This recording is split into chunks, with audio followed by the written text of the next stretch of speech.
दादाजान,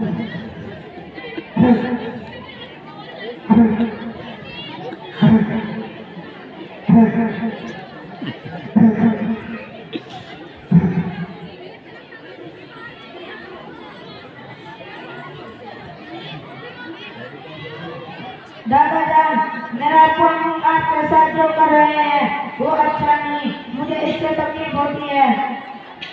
हाँ बाबू, लेकिन मैं मजबूर हूँ, क्या कर सकता हूँ।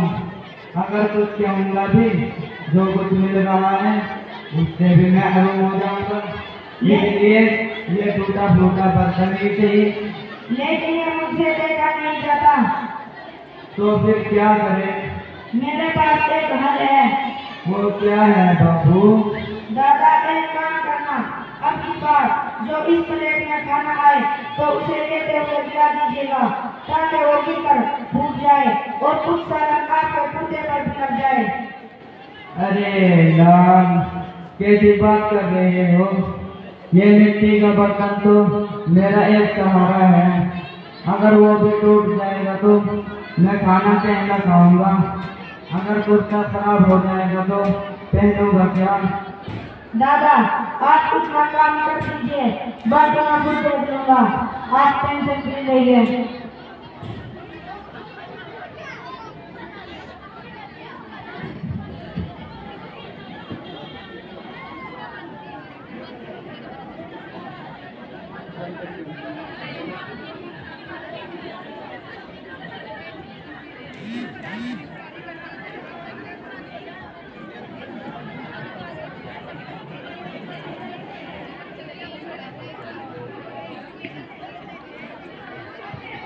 बउआ रे, ए बउआ।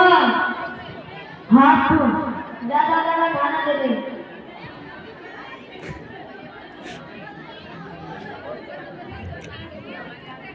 ये लीजिए दादाजी। ओह, ये क्या हो गया? ये क्या क्या? ये बर्तन कैसे गिरा दिया? टिकाई नहीं का मिट्टी का बर्तन है, क्या बताएं? अमर के साथ साथ अकल भी पूरी हो गई, कुछ और नहीं लेता। सजा गई क्या? कितनी लापरवाही, हद हो गई। और ऊपर से कुत्ता भी गंदा कर दिया, पूरे साल का धब्बा लग गया। अब कौन धोएगा इसे? हाँ तू, बड़े अफसोस और दुख की बात है, बरसों पुराना और प्यारा सा बर्तन तोड़ दिया और ऊपर से कुर्ता भी खराब कर दिया। मुझे तो बहुत तकलीफ है, मेरी उम्मीदों पर तो पानी फिर गया। कैसी उम्मीद है बेटे?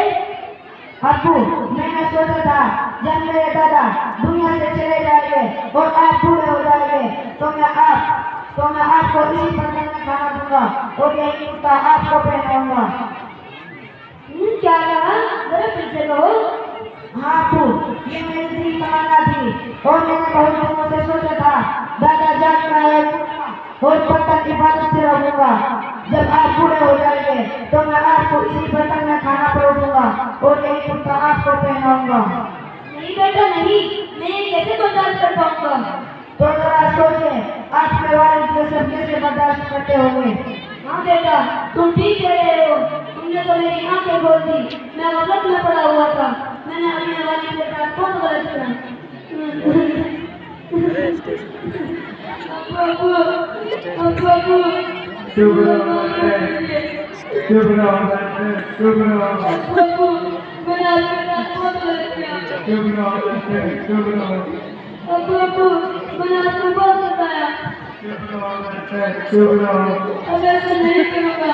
चुप रहो बच्चे, चुप रहो। और आपके लिए एक नया